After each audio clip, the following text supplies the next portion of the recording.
Alors après les traitements symptomatiques, on va voir les traitements physiopathologiques. Je vous rappelle que sur le modèle de la dent, on avait opposé ce qu'on appelle les traitements de la douleur, qui sont des traitements symptomatiques. On cherche uniquement à traiter le symptôme, la douleur, mais on ne traite pas la dent. Et d'un autre côté, il y avait ces traitements qui traitaient la cause, en l'occurrence traiter une carie, extraire la dent, etc., qui sont des traitements radicaux, des traitements de la cause. Alors maintenant, on va voir justement ces traitements de la cause qu'on appelle en anglais des disease modifiers ou des modificateurs de maladie. Première chose à savoir, et c'est très important, ils ne sont pas encore disponibles, ils ne sont pas sur le marché européen.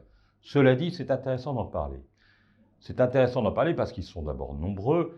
Vous voyez, on va prendre juste le cadran supérieur en vert, avec niveau phase 1, phase 2, phase 3.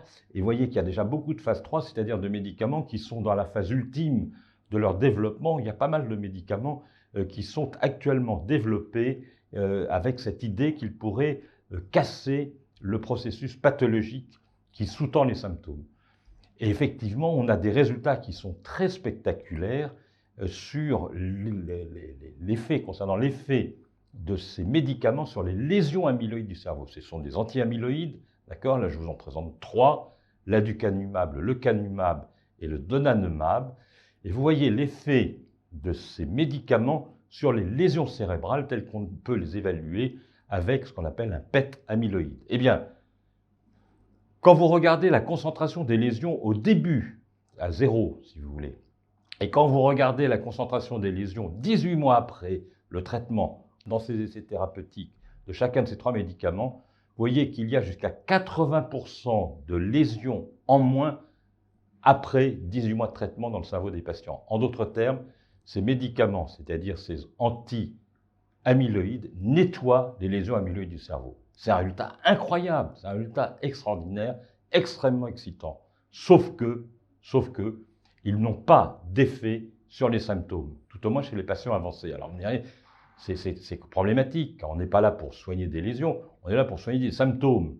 Donc, le fait qu'on ait un effet sur les lésions et pas sur les symptômes est vraiment problématique. Et une des raisons avancées, c'était que peut-être, ils étaient essayés chez des patients trop avancés dans leur maladie.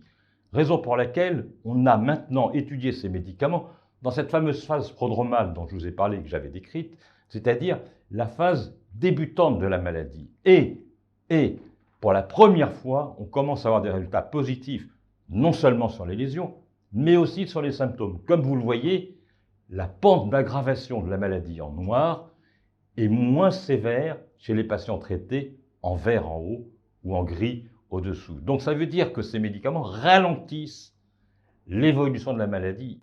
Ils ont donc un effet sur le processus pathologique qui sous-tend les symptômes chez les patients. Donc c'est un résultat qui reste modéré, sauf qu'il faut quand même noter qu'il a tendance à perdurer dans le temps, et on peut estimer que si on observe déjà cet effet après 18 mois, on va le doubler après 36, etc., etc. Donc ça veut dire que plus ça va aller, plus on peut espérer que cet effet sera important. Voilà, alors on en est là, on a des médicaments qui ont un effet modéré, mais qui peut-être va augmenter avec le temps, et qui, pour la première fois, je dirais, valide la cascade amyloïde qui sous-tend cette approche thérapeutique. En effet, vous voyez en bas à gauche, cette idée que les lésions amyloïdes sont un peu à l'origine de tout. Et si on traite les lésions amyloïdes, on est en droit d'attendre qu'il y aura moins de mort neuronale et moins de troubles cognitifs. Et c'était ça le modèle qui sous-tendait cette approche thérapeutique. Et pour la première fois, on a une relation entre un effet sur les lésions amyloïdes avec ces médicaments, une diminution de la concentration des lésions tau dans le liquide céphalorachidien, je ne vous ai pas montré les résultats, mais croyez-moi sur parole, et un effet sur la trouble cognitif. Donc, première chose, ça confirme la cascade amyloïde. Cela dit, ils ne sont pas anodins. Vous avez vu que l'effet n'est pas considérable, loin de là, et en plus, ils sont malheureusement porteurs d'effets secondaires qui sont graves dans un peu plus d'1% des cas, ce qui n'est pas négligeable, surtout que dans 7 cas, tout essai confondu, on a rapporté des décès. Donc ça pose quand même une question, c'est-à-dire qu'on a on a des médicaments qui sont un peu efficaces, c'est très intéressant, mais enfin l'efficacité n'est pas considérable, et qui ont quand même des effets secondaires qui peuvent être graves. Donc quand on le prescrit chez un sujet au début de la maladie, qui est encore peu avancé dans sa maladie et souvent plutôt jeune, parce qu'on ne va pas le prescrire chez les gens très âgés, eh bien, ce n'est pas banal de se dire qu'on leur fait courir un risque qui peut être éventuellement grave. Troisième notion importante, ils ne sont pas encore là, ils sont en développement. Deux d'entre eux, c'est-à-dire l'aducanumab et le lecanemab, ont eu une autorisation de la FDA, la Food and Drug Administration américaine. On attend les résultats à l'IMA, l'agence européenne.